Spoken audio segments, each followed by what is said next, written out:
What is up, Mav fans and hoop heads? Wish everyone good vibes out there. I'm AG, your host. Welcome on into another episode of Mavs Rundown. I appreciate you all for listening. And unfortunately, tonight on the second night of a back-to-back at Oklahoma City Thunder, the Mavs fall without Luka. Luka resting, still without Dodo, Josh Green, and Max Kleba, obviously. And Luka resting this one against the OKC team. Second night back to back, I think it's gonna be tough, but really OKC kind of took hold of this game, man, and especially Shai Gilgeous Alexander, man. Thunder win 120-109. Excuse me, didn't even say the score, but yeah, Thunder come away with the win, and really kind of almost convincing fashion. It was really, to be honest, man, it just shows like how much Luka has to work with, man. Like, it's not a whole lot. Like, Spencer was still put at 21, but it wasn't. You fit 6 of 16 from the field, 1 of 5 from three. He was 8 of 10 from the line, but the shooting wasn't there. Did get his 8 assists though too. Not enough. And Seawood had 27 and 16, but even Tim Hardaway had 19, but it just didn't seem like Mavs had enough. Didn't have just enough firepower, I guess. I guess especially since they had Shai out there, we didn't have Luka. It was like one superstar out there, and then us not having one, that kind of really turned it over. But I feel like it's more of an indictment on our roster, really, because it's like, man, we just don't have the firepower to, win games, to let Luka rest one. Like, damn, like, come on, man, like, let him rest, and we should still be able to be confident enough to get wins, and it just doesn't seem like that. The mojo, especially without Luke on the court, it's like we're just expecting Spencer to be, it's like acting as if Luka is still out there. Like, all right, still go play Luka ball. We're still gonna play like Luka ball, except we're gonna put Spencer there in that role, and it's like it don't work like that. Got to run some offensive sets, and of course, this team doesn't ever really do that, and it just always turns out making the offense look bad, especially if shots are not falling. All right, let me go ahead and go through the rundown of this game. The starters of this game: Spencer, Tim, Reggie, Seawood, and Powell. The first quarter, the Mavs had a hot start to start this game, and you're thinking, all right, the Mavs are going to kind of maybe run away with this. This will be good. Second night back-to-back, kind of get this thing over with.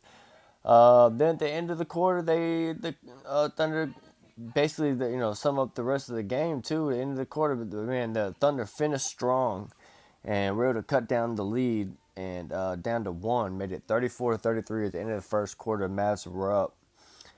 Second quarter, basically the Thunder scored at will, especially in the paint.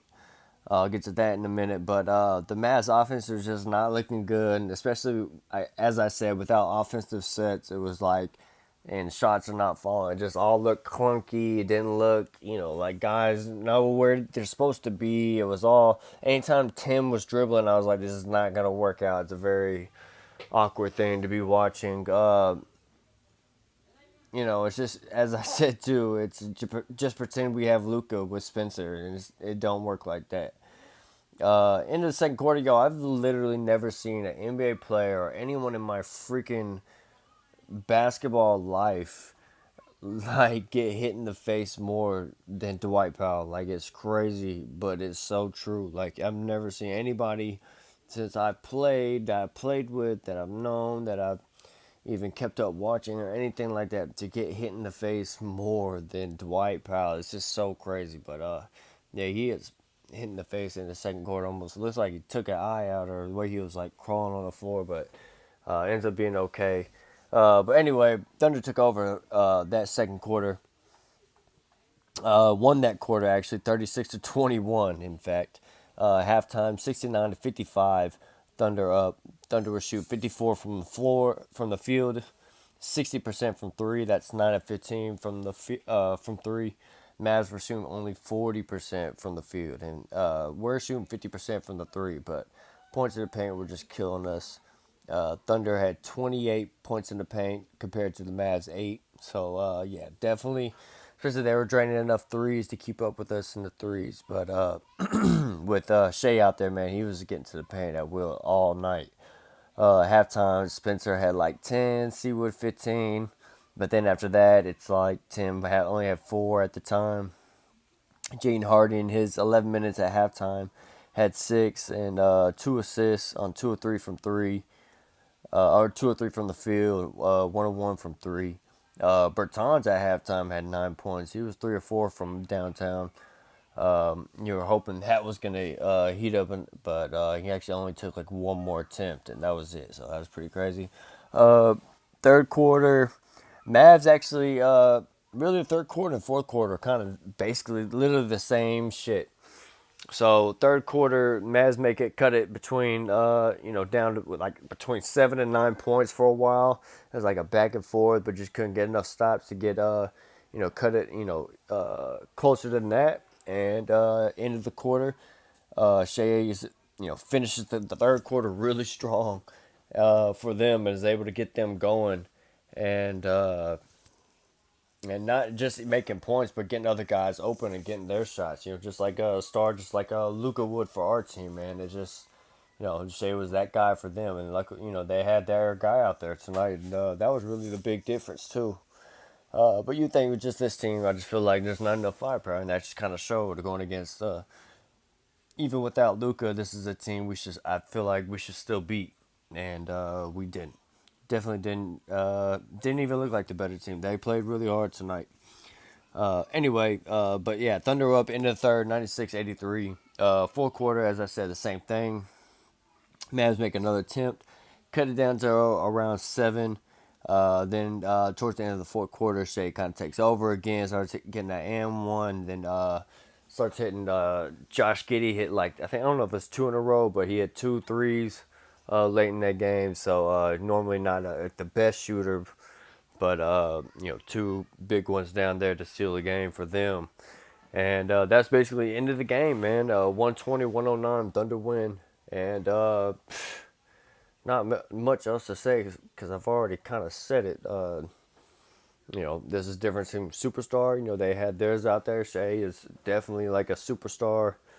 He's that all-star type level this year, but he is a rising superstar. I'll at least say it that way.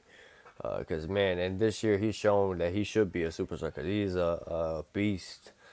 But, yeah, him this year, he was killing it. Then, the Mavs just didn't bring it. The rest of the guys just didn't bring it tonight, and that's kind of an indictment on the team. Because even without Luka, I know we're missing Dodo and Josh Green and Maxey, but it's like still feel that way where it's like we should be able to beat this OKC team or make it like somewhat like competitive, and it just was really not that at all, man. It was kind of like a damn. Can we catch up? We're kind of getting a little bit of a groove, and then it just falls apart. And yeah, very frustrating game. Unfortunately, Mavs lose. Gonna have to save this one, or put this one aside. Is what I mean, because still got 4 more games left on this road trip coming up. 2 LA games here coming up, so I know the guys should be enjoying themselves in LA, getting some relaxation there. 9:30 start time on Tuesday. Thursday will be at 9 o'clock. But next game is Tuesday, January 10th at LA. We play the Clippers first, and then we play the Lakers on Thursday. But we play Clippers it's a 9:30 start time, not a 9, but a 9:30 on Tuesday. So y'all, hope y'all ready to stay up late, get your coffee ready, Red Bull or whatever type of energy drink or food you like to consume or whatever, because it's gonna be a late one when that one ends. But yeah, then after that, after those 2 LA games, then we got Portland back to back at Portland. So some tough competition here coming up for the Mavs. So hopefully when they get Luka back, they start playing a little bit more cohesive, start playing better, kind of like they were on that 7-game winning streak. Show some signs of that against these teams. So only time will tell. But yeah, I think I mentioned everything else. Seawood, man, looking at that stat line, such a great stat line. It sucks to waste it though. He was actually a plus. He was one of the only. Jaden Hardy was actually a plus too, and him and Hardy were the only pluses in the plus minus category if you care about that. But Seawood, 27 points, 16 rebounds, 2 assists. Jaden Hardy had 9 points in his 27 minutes, 2 rebounds, 3 assists. Guys just got to get better. Reggie Bullock actually hit 3 threes tonight, 9 points.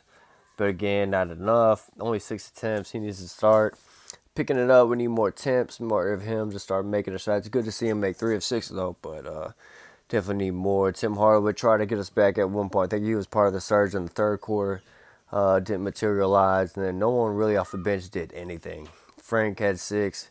Almost got us back in there at the end of the game, but just not enough. Bertans, as I said, had 9 in the first half, but then only 1 shot attempt the second half. Wish Hardy was a little bit more aggressive. He had 8 attempts, though, but I mean, shit, everybody else gets been more aggressive, whatever. But offensive sets, offense just nasty. I can keep going about this game. I don't know what I'm talking about. This was just a flubber of a game. So hopefully the Mavs pick it up next game. That's pretty much all I got for you tonight. If you want to follow on Twitter, it's at Mavs_rundown. The Mavs Rundown is free on YouTube along with Spotify. I'm AG. Thanks for listening. Remember, cool heads prevail, and I'll see y'all next time on the Mavs Rundown.